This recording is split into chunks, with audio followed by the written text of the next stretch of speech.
ورا شاہ کریما دستگیرا سرکار کے ذکر کی محفل منعقد کرنا یہ اس بات کی دلیل ہے کہ وفادار بیٹوں کے دل میں باپ کی محبت آج تک موجود ہے.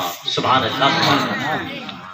اور حضور نے کہا بھی تھا کہ اذا مات الانسان انقطع عنہ عملہ، جب انسان مر جاتا ہے تو اس کے سارے اعمال کا سلسلہ منقطع ہو جاتا ہے، الا من ثلاث، مگر 3 چیزوں کا ثواب برابر ان کو ملتا رہتا ہے. نماز، روزے، حج و زکوٰۃ جب تک آدمی ادا کرے اجر ملتا ہے، انتقال کرنے کے بعد یہ ساری عبادتیں آدمی کی بند ہو جاتی ہیں. لیکن حضور کہتے ہیں کہ 3 نیکیاں ایسی ہیں، 3 چیزیں ایسی ہیں جس کا اجر برابر ملتا رہتا ہے. پر اس 3 میں سے ایک ہے الا من صدقۃ جاریۃ. حضور فرماتے ہیں صدقہ جاریہ جس کا اجر برابر ملتا رہتا ہے. جیسے کسی نے یاتری شیڈ بنا دیا اپنے باپ کے اصال ثواب کے لیے، جتنے لوگ جب تک وہاں پناہ لیں گے، آرام کریں گے تھوڑی دیر کے لیے، جب تک وہ شیڈ رہے گا اس وقت تک اس کو اجر ملتا رہے گا. جیسے کسی نے کنواں کھدوا دیا، کسی نے چاپا کل لگوا دیا، اس کا اجر چونکہ وہ کام کا فائدہ جاری ہے، اس کا فائدہ دوسروں کو پہنچ رہا ہے، اس لیے یہ اجر لگاتار اس مظلوم کو ملتا رہے. کسی نے پل بنا دیا، جتنے لوگ اس پل سے گزریں گے اس کا ثواب اس کو ملتا رہے. کسی نے درخت لگوا دیا، جتنے لوگ اس سائے میں بیٹھیں گے پھل کھائیں گے اس کا اجر ان کو ملتا رہے. حضور فرماتے ہیں صدقہ جاریہ کا اجر باقی رہتا ہے.